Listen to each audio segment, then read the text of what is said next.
বীর মুক্তিযোদ্ধা সাদেক হোসেন খোকার ষষ্ঠ মৃত্যুবার্ষিকী উপলক্ষে দোয়া ও আলোচনা সভার আয়োজন করে ঢাকা মহানগর দক্ষিণ বিএনপি।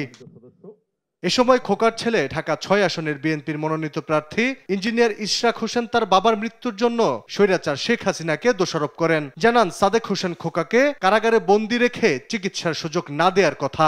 ওনার মৃত্যুর ঠিক আগ দিয়ে আমরা ওনার পাসপোর্টের আবেদন করি।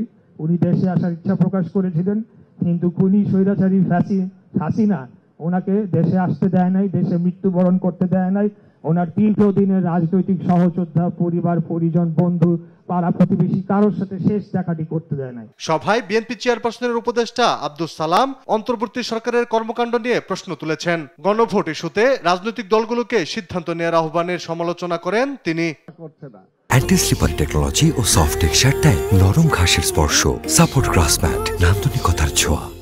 সেই চিন্তা তারা করছেন অর্থনীতি 12টা বাজুক, মানুষ না খেয়ে মারা যাক, তাদের কিছু আসে যায় না, কিন্তু তাদের দাবিটাই মানতে হবে, তাদের দাবিটাই মানতে হবে। আজকে সরকারকেও বলবো, যদি দাবির অগ্রগতি কারো ভূমিকা থাকে তাহলে সেটা একমাত্র বিএনপি দাবি করতে। আলোচনা সভায় বিএনপির স্থায়ী কমিটির সদস্য মির্জা আব্বাস বলেন, একটা দলকে প্রতীক দেওয়ার মধ্য দিয়ে প্রমাণ হয় সরকারের নিজস্ব ক্ষমতা না থাকার।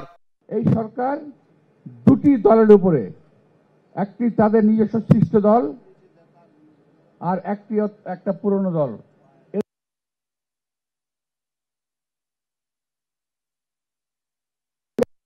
ওরা যা বলে, ওই দুটি দল যা বলে, এই সরকার তাই করে।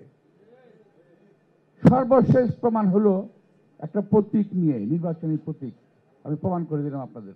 এ সময় আগামী জাতীয় নির্বাচনে আওয়ামী লীগের সমর্থকদের ভোট জামায়াতের দিকে যাবে না বলেও ব্যাখ্যা দেন তিনি। নির্বাচনে সবাইকে এক হয়ে দলীয় প্রতীকের জয়লাভ নিশ্চিতে কাজ করার আহ্বান জানান মির্জা আব্বাস। আলী আকাশ, দেশ টিভি, ঢাকা।